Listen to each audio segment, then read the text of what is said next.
আজ পূর্ব মেদিনীপুরের মেছেদায় কোলাঘাট থানা ও কোলাঘাট সাব ট্রাফিক গার্ডের যৌথ উদ্যোগে আয়োজিত হলো ট্রাফিক সচেতনতা কর্মসূচি। প্রতিনিয়ত জেলায় বাড়ছে পথ দুর্ঘটনা, আর সে কারণে সাধারণ মানুষ সহ মোটর বাইক চালকদের সচেতনতার লক্ষ্যেই এই কর্মসূচি। মূলত হেলমেট পরে গাড়ি চালানো, মদ্যপ অবস্থায় গাড়ি না চালানো, ট্রাফিক আইন মেনে গাড়ি চালানো সহ বিভিন্ন বিষয়ে সাধারণ মানুষকে সচেতন করা হয়। হেলমেটবিহীন বাইক চালককে জরিমানা করা হয়। পাশাপাশি সচেতনতার জন্য তুলে দেওয়া হয় হেলমেট, চকলেট, গোলাপ ফুল। এই কর্মসূচিতে উপস্থিত ছিলেন এসডিপিও শুভদীপ ঘোষ, কোলাঘাট থানার ওসি কাজল দত্ত, কোলাঘাটের ট্রাফিক ইন্সপেক্টর বিপ্লব কুমার মণ্ডল, পূর্ব পাঁশকুড়া বিধানসভার বিধায়ক সুব্রত মাইতি, পূর্ব মেদিনীপুর জেলা পরিষদের বিরোধী দলনেতা বামদেব গুচ্ছাইত সহ একাধিক বিশিষ্টজনেরা। দৃঢ় রিপোর্ট, হেডলাইন্স 24x7 নিউজ।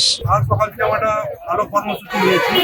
আজ তমলুকে আমাদের এসডিপিও সাহেব আছেন, আমাদের কেটিপি থানার ওসি সাহেব আছেন, সঙ্গে আইসি সাহেব আছেন, আমাদের বামদেবদা আছেন এবং আমরা সবাই মিলে পুলিশের যৌথ উদ্যোগে আমরা পথে চলছি যারা হেলমেট ছাড়া বাইক নিয়ে যাচ্ছেন ওনাদেরকে আমরা ফুল দিয়ে বরণ করছি, চকলেট খাওয়াচ্ছি, সাথে আমরা হেলমেট দিচ্ছি যাতে সেফ ড্রাইভ সেভ লাইফ। কারণ বাড়িতে বাচ্চারা, মায়েরা, স্ত্রীরা যারা আছেন ওনারা কিন্তু চিন্তা করে থাকেন আমার বাড়ির ছেলে, বউ, হাজবেন্ড যেই যাক বাড়ি থেকে বেরিয়ে তারা যেন সুস্থভাবে সুন্দরভাবে বাড়ি ফিরে। কিন্তু আমরা এটা এনেছি বা সাধারণ যে কোনো জায়গায় অ্যাক্সিডেন্ট হতেই পারে, তো সেখানে যাতে কোনো খুব খারাপ দুর্ঘটনা না ঘটে তাই জন্য আমাদের কিন্তু হেলমেট করতেই হবে। কারণ বাড়ির মানুষরা পড়ছে বসে থাকে কখন বাড়ির মানুষ বাড়িতে ফিরবে।